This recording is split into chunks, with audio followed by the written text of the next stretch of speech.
அனைவருக்கும் வணக்கம். இன்னைக்கான கிரிக்கெட் அப்டேட்டில் பார்க்க போகிற ரொம்ப முக்கியமான ஒரு பயனுள்ள கிரிக்கெட் தகவல் என்ன அப்படின்னு பார்த்தீங்கன்னா, 2025 சாம்பியன்ஸ் டிராஃபி தொடருக்கான இந்திய அணியில் ஜஸ்பிரீத் பும்ரா இடம் பெறுவாரா அப்படிங்கிறத குறித்து பிசிசிஐ இறுதி முடிவை எடுக்க போகிறாங்களாம்.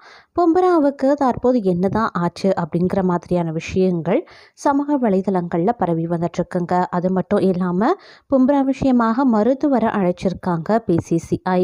இதன் காரணமாக பும்ராவுக்கு ஏதேனும் உடல்நிலை பாதிப்பு ஏற்பட்டிருக்குமா, இந்த சாம்பியன்ஸ் டிராஃபி தொடர் குறித்து இறுதி முடிவு பிசிசிஐயோடைய என்னவாக இருக்கும் அப்படிங்கிற மாதிரியான பல தகவல்கள் கசிந்திருக்க, அது குறித்த முழுமையான தகவலோடு இன்னும் சுவாரஸ்யமான பரபரப்பான கிரிக்கெட் அப்டேட்ஸை தொடர்ந்து தெரிஞ்சுக்க வீடியோவை ஸ்கிப் பண்ணாமல் கடைசி வரைக்கும் பாருங்கள். இந்த பதிவு உங்களுக்கு மிக பயனுள்ள விகிதத்தில் இருக்கும். வீடியோக்குள்ளே போகிறதுக்கு முன்னாடி இது வரைக்கும் நீங்கள் நம்ம சேனலை சப்ஸ்கிரைப் பண்ணல அப்படின்னா உடனே சப்ஸ்கிரைப் பண்ணிக்கோங்க. அப்படியே பக்கத்தில் இருக்கக்கூடிய நோட்டிஃபிகேஷனுக்கான பெல் பட்டனையும் ப்ரெஸ் பண்ணிக்கோங்க. சரி நேயர்களே, வாங்க வீடியோக்குள்ளே போகலாம். 2025 சாம்பியன்ஸ் டிராஃபி தொடருக்கான இந்திய அணியில் ஜஸ்பிரீத் பும்ரா இடம் பெறுவாரா என்பது குறித்து பிசிசிஐ இறுதி முடிவை எடுக்க போகிறாங்களாம். நாளை பும்ராவின் ஸ்கேன் முடிவுகளை மருத்துவர்கள் ஆய்வு செய்து அறிக்கை அளிக்க போகிறாங்க. எப்படியும் பும்ராவால் 2025 சாம்பியன்ஸ் டிராஃபி தொடரின் குரூப் சுற்று போட்டிகளில் விளையாட முடியாது அப்படின்னு பிசிசிஐ வட்டாரத்தில் இருந்து தகவல்கள் வெளியாகியிருக்கு. இருந்தாலும் அவசரப்பட்டு அவரை சாம்பியன்ஸ் டிராஃபி அணியில் இருந்து நீக்க வேண்டாம் அப்படின்ற முடிவுலையும் இருக்காங்க பிசிசிஐ. நாளை மருத்துவ அறிக்கையில் மீண்டும் போட்டிகளில் விளையாட நீண்ட காலம் ஆகும் என மருத்துவர்கள் கூறிட்டாங்க அப்படின்னா மட்டும்தான் பும்ரா சாம்பியன்ஸ் டிராஃபி தொடருக்கான இந்திய அணியில் இருந்து நீக்கப்படுவார். பிப்ரவரி 12ஆம் தேதிக்குள்ள சாம்பியன்ஸ் டிராஃபி தொடருக்கான இறுதிக்கட்ட அணியை அறிவிக்க வேண்டும். அதற்கு மேலே அணியில் மாற்றம் செய்ய வேண்டும் அப்படின்னா சர்வதேச கிரிக்கெட் கவுன்சிலின் டெக்னிக்கல் கமிட்டியின் அனுமதி பெற்ற பின்னரே மாற்றம் செய்ய முடியும். ஆனால் பிசிசிஐ அப்படியும் கூட பும்ராவை அணியில் இருந்து நீக்காமல் இருக்க வாய்ப்பு உள்ளதாகவும் கூறப்படுதுங்க. பும்ராவை நாக் அவுட் போட்டிகளில் மட்டும் பயன்படுத்த ஒரு திட்டமும் வச்சுருக்காங்களாம். அதே சமயம் இந்திய அணியில் ஹர்ஷித் ராணாவை பும்ராவுக்கு மாற்று வீரராக தேர்வு செய்ய ஒரு அவசர கால திட்டமும் கையிருப்பில் உள்ளது. அதற்காகவே ஹர்ஷித் ராணா தற்போது இங்கிலாந்து அணிக்கு எதிரான ஒரு நாள் தொடரில் விளையாடியும் வருகிறார். சாம்பியன்ஸ் டிராஃபி தொடருக்கான அணியில் ஏற்கனவே அர்ஷதீப் சிங் மற்றும் முகமது ஷமி வேகப்பந்து வீச்சாளர்களாக இடம்பெற்றிருக்காங்க. ஹர்திக் பாண்டியாவும் வேகப்பந்து வீச்சாளராக செயல்படுவார் அப்படிங்கிறதுனால இந்திய அணிக்கு வந்து வீச்சு பிரச்சனை இல்லை. பும்ராவால் குரூப் சுற்று போட்டிகளில் விளையாட முடியாமல் போனாலும் அவர்கள் மூவரை வைத்து இந்திய அணி சமாளித்து விடும் என கூறப்படுது. பும்ரா நாக் அவுட் போட்டிகளில் மட்டும் விளையாடினாலும் அது இந்திய அணிக்கு மிகப்பெரிய பலமாகவே அமையும் அப்படின்னு சொல்லலாம். மற்றொரு புறம் பார்த்தோம் அப்படின்னா சாம்பியன் டிராஃபி 2025 தொடர் அடுத்த வாரம் தொடங்க போகுதுங்க. இந்த முறை சாம்பியன்ஸ் டிராஃபி தொடரை பாகிஸ்தான் அணி நடத்தினாலும் இந்திய அணி தனது போட்டிகளை துபாயில் விளையாட போகிறாங்க. வர பிப்ரவரி 19ஆம் தேதி இந்த தொடர் தொடங்குகிறது. மொத்தம் 8 அணிகள் பங்கு பெறும் இந்த தொடர் அதிக எதிர்பார்ப்புலையும் இருக்கு. கடந்த 2023 ஒரு நாள் உலக கோப்பை தொடரில் ஃபைனலுக்கு சென்று இந்திய அணி தோல்வி அடைஞ்சதால இந்த முறை வெற்றி பெறுமா அப்படின்ற எதிர்பார்ப்பு அதிக அளவில் எழுந்திருக்கு. மேலும் இந்த தொடருடன் சில ஜாம்பவான் வீரர்கள் ஓய்வை அறிவிக்க போகிறாங்களாம். அவர்கள் யார் யார் அப்படிங்கிறத இப்போ நாம் தெரிஞ்சுக்கலாம். அதாவது 36 வயதாகும் விராட் கோலி சர்வதேச அளவில் பல சாதனைகளை புரிஞ்சிருக்காரு. ஆனால் சமீப நாட்களாக ரன்கள் அடிக்க மிகவும் சிரமப்பட்டு வருகிறாரு. சமீபத்திய ஆஸ்திரேலியா மற்றும் நியூசிலாந்து தொடர் இதற்கு ஒரு எடுத்துக்காட்டு அப்படின்னு கூட சொல்லலாம்.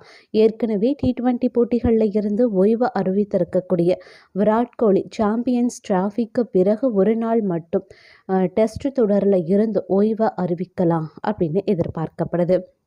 அடுத்து பார்த்தீங்கன்னா, இந்திய அணியுடைய கேப்டனாக இருக்கக்கூடிய ரோஹித் சர்மா கடந்த ஆண்டு T20 உலகக்கோப்பையை வென்று கொடுத்தார். இருப்பினும் அதன் பிறகு எந்த ஒரு போட்டியிலையுமே ரன்கள் அடிக்கல.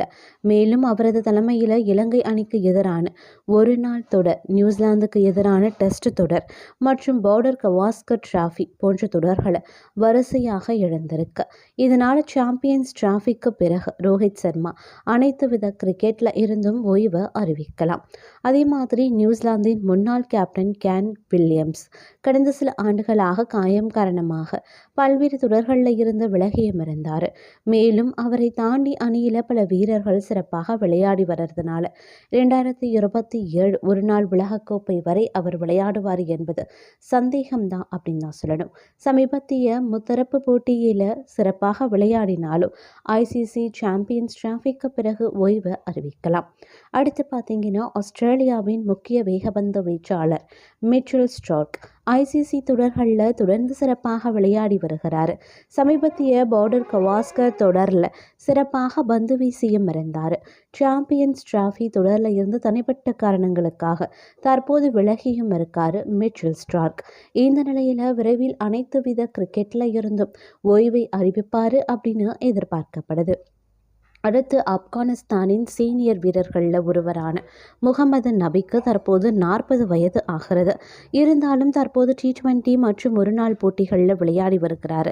இந்த மாதம் நடைபெற இருக்கக்கூடிய சாம்பியன்ஸ் டிராஃபிக்கு பிறகு அவரும் தனது ஓய்வை அறிவிக்கலாம் அப்படின்னு சொல்கிறாங்க.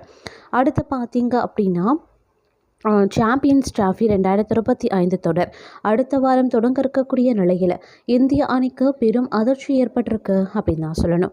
காரணம் பார்த்தீங்கன்னா, இந்திய அணியில் இருந்து ஜஸ்பிரீத் பும்ரா காயம் காரணமாக விளையாட மாட்டார் அப்படிங்கிற அதிகாரப்பூர்வ தகவல் தற்போது வெளியாகியும் இருக்கு. ஆஸ்திரேலிய தொடரில் முதுகில் ஏற்பட்ட காயத்திற்கு பிறகு தற்போது முழுநேர ஓய்வில் இருந்து வருகிறார். இன்னும் பும்ராவிற்கு ஓய்வு தேவை அப்படிங்கிறதுனால அவர் இடம் பெறலை. பும்ராவிற்கு பதிலாக சாம்பியன்ஸ் டிராஃபிக்கான அணியில் 23 வயதான ஹர்ஷித் ராணா சேர்க்கப்படுகிறார். மேலும் யஷ்வி ஜெய்ஸ்வாலுக்கு பதிலாக சமீபத்தில் இங்கிலாந்து தொடரில் அறிமுகமான சுழற்பந்து வீச்சாளர் வருண் சக்கரவர்த்தி சேர்க்கப்பட்டும் இருக்கார். வேகப்பந்து வீச்சாளர் ஜஸ்பிரீத் பும்ரா 2025 ICC சாம்பியன்ஸ் டிராஃபியில் முதுகில் ஏற்பட்ட காயம் காரணமாக விலகுகிறாரு அப்படின்னும், பும்ராவுக்கு பதிலாக ஹர்ஷித் ராணா விளையாடுவார். மேலும் யஷ்வி ஜெய்ஸ்வாலுக்கு பதிலாக வருண் விளையாடுவார் அப்படின்னு PCCI அறிவித்தம் இருக்காங்க. 2 வாரங்களுக்கு முன்பு சாம்பியன்ஸ் டிராஃபிக்கான அணி அறிவிக்கப்படும் போதே பும்ரா 5 வாரங்கள் ஓய்வில் இருப்பார் அப்படின்னு தலைமை தேர்வாளர் அஜித் அகர்கர் தெரிவித்தும் இருந்தார். இங்கிலாந்துக்கு எதிரான ஒரு நாள் தொடரில் ரன்கள் அடிக்க விட்டாலும் 2 போட்டிகளில் 4 விக்கெட்டுகளை வீழ்த்தியும் இருந்தார் ஹர்ஷித் ராணா.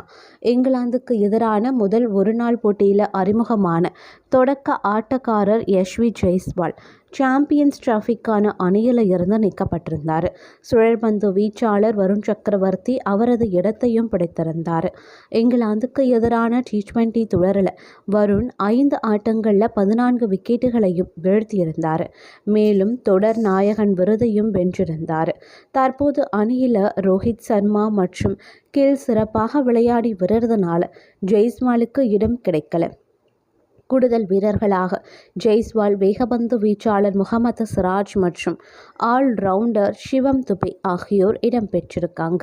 அதே சமயம் கணுக்கால் காயம் காரணமாக ஆஸ்திரேலிய அணியின் கேப்டன் மற்றும் வேகப்பந்து வீச்சாளர் சாம்பியன்ஸ் டிராஃபியில் இருந்து விலகியும் இருக்காராம். 2023 ஒரு நாள் உலகக்கோப்பை வென்று கொடுத்த கமின்ஸ் இல்லாதது அவர்களுக்கு பெரிய இழப்பு. மேலும் மற்றொரு வேகப்பந்து வீச்சாளர் ஹேசல்வுட்டும் இடுப்பில் ஏற்பட்ட காயத்தால் விலகியும் இருக்கார். ஹேசல்வுட் மற்றும் கமின்ஸ் இருவரும் வெளியேறியதால் பந்து வீச்சில் தற்போது தடுமாறியிருக்கிறது ஆஸ்திரேலியா. நியூசிலாந்து வேகப்பந்து வீச்சாளர் லாக்கி பெர்குசன் தொடையில் ஏற்பட்ட காயம் காரணமாக சாம்பியன்ஸ் டிராஃபியில் விளையாடுவது சந்தேகத்தை ஏற்படுத்தியும் இருக்கு. மேலும் சமீபத்திய முத்தரப்பு தொடரில் காயம் ஏற்பட்ட ரச்சின் ரவீந்திராவும் விளையாடுவது சற்று சந்தேகம்தான். அதே போல் பாகிஸ்தான் அணியின் முக்கிய வேகப்பந்து வீச்சாளர் ஹாரிஸ் ரவூப் காயம் காரணமாக சாம்பியன்ஸ் டிராஃபியில் விளையாடுவது சந்தேகத்தை ஏற்படுத்தியும் இருக்கு. அதே மாதிரி தென்னாப்பிரிக்க வேகப்பந்து வீச்சாளர் ஆண்ட்ரிச் நாட்ஜே மற்றும் ஜென்ரல் கோட்ஸி காயத்தால் ஐசிசி தொடரில் இருந்து விலகியும் இருக்காங்க. இந்த இந்த அணிக்கு இந்த விஷயம் பெரிய இழப்பாக தற்போது பார்க்கப்பட்டு வருகிறது அப்படின்னு கூட சொல்லலாம். அது மட்டும் இல்லாமல் பிப்ரவரி 6 அன்று நாக்பூரில் நடந்த இந்தியாவுக்கு எதிரான முதல் ஒரு நாள் போட்டியின் போது இங்கிலாந்து ஆல்ரவுண்டர் ஜேக்கப் பெத்தலோவுக்கு தொடை தசையில் காயம் ஏற்பட்டிருக்கு. இதனால் சாம்பியன்ஸ் டிராஃபியில் விளையாடுவது சற்று சந்தேகத்தையும் ஏற்படுத்தியிருக்கிறது.